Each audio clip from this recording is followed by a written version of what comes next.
And what does it mean to be fully alive? It means to feel all those emotions, right? Not just to have joy, but to have joy alongside of sorrow, right next to terrible fear and big amount of shame and a lot of anger, all of it mixed in. You feel it? That's life. And a whole bunch of other colors, emotions. Your dad's death is one of the things that brought you there. And there are other lessons that he can teach you. That he can teach you. HIV has also done that for me. But here's the thing. Tell me your name. Emmett? Emmett. Beautiful. Just call me Joey. Joey. Joey says that, look, here's the thing. You and I have chosen to make a lesson out of it, to learn something from it, right? To understand that there's maybe a chance we can become more. Isn't that a great word, more? That we can become more than we ever thought we could be, larger, to have more, to live more, to love more. Because of the losses. There are people in our lives who have lost their fathers or mothers.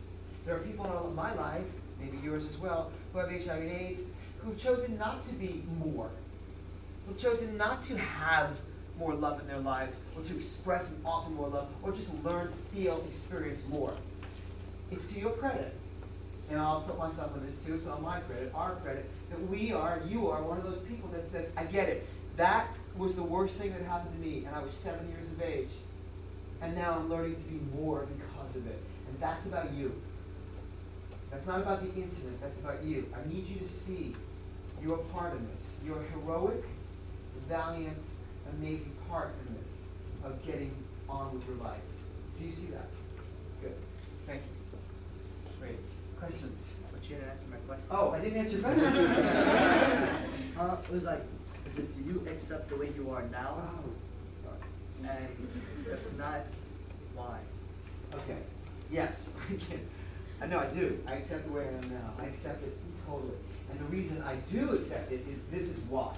Because the only way I know, and I think this is sort of a universal truth as well, like a universal law, the only way I think you actually change in life is when you first accept something. This is big stuff. Listen carefully. You want to change something about your life, whether it's your grade point average, or your weight, or your body image, even if it's not your weight. You want to change something in your life, you first have to accept that thing in your life. Right? I have to say, I have HIV. Now I got to deal with this. And then I can build on it.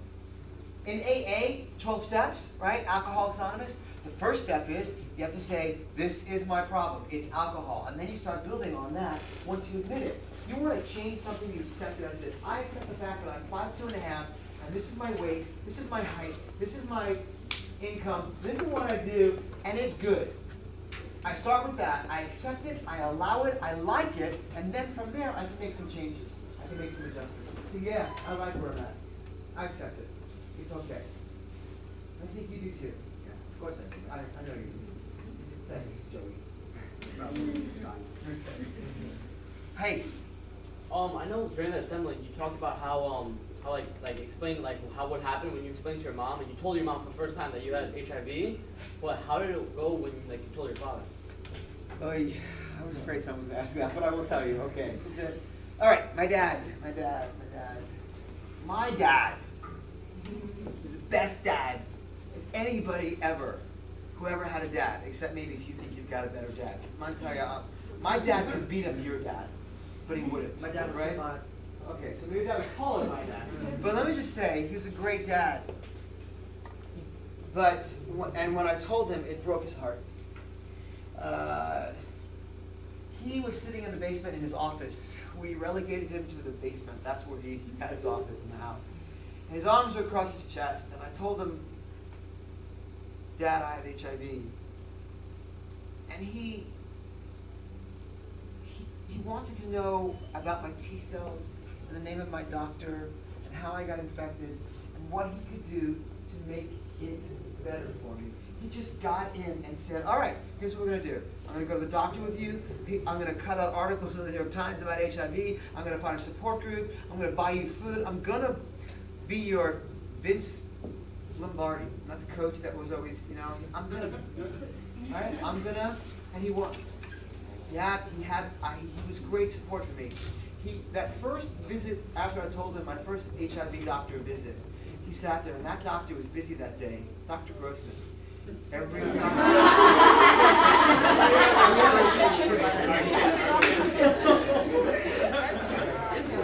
a busy. He's one of the leading HIV doctors in the country, and he was in New York. It was in the early '90s, and his office, his waiting room was just filled with people who were dying of AIDS. And we would wait for hours and hours just to be seen because he was so busy, and there was always somebody more important. Thank God, there was always somebody who had more trouble than me. I just wanted to find out what my T cells were. There was somebody who was literally being rushed to the emergency room, sitting right in front of me. So I waited with my dad.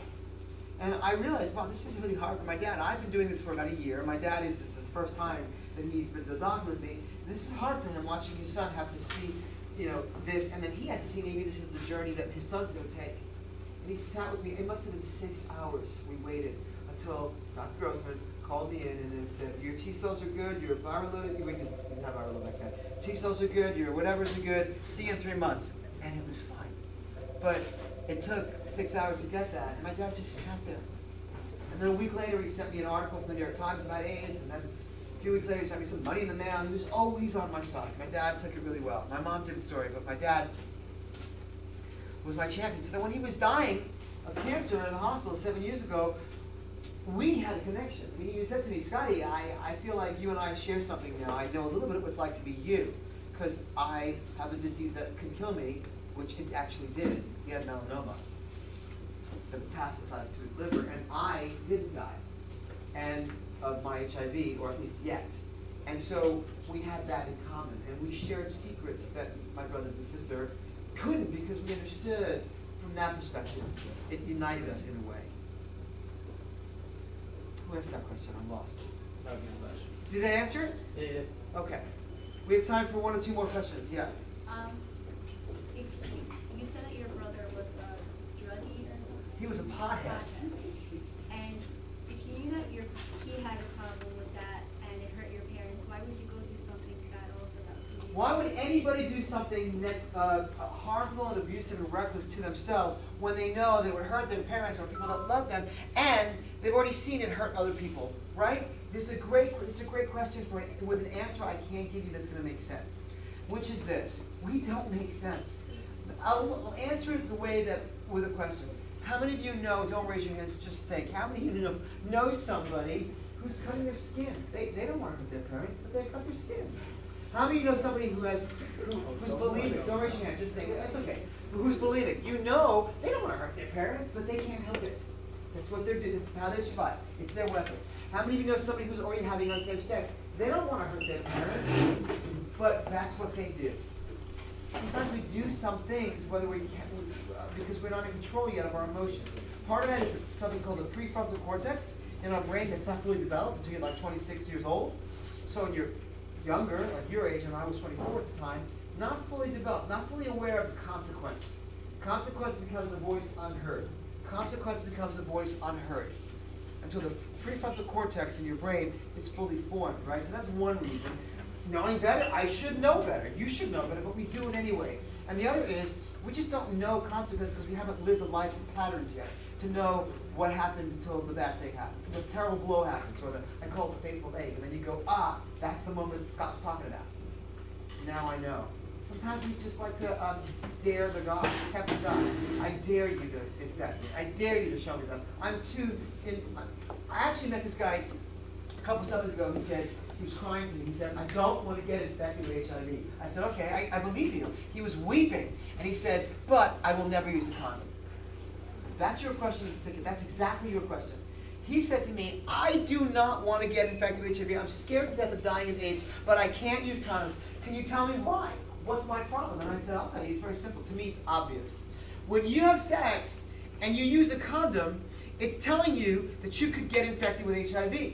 Therefore, you have to protect yourself. If you have sex and you don't use a condom, you're able to block out the fact that HIV could exist, which could lead to death. So therefore, you can go ahead and enjoy it in your head. What I want to teach you is, and all of you, is that safer sex is actually better sex. Rather than blocking it out and saying, maybe he doesn't have HIV, I don't have to think about it. But the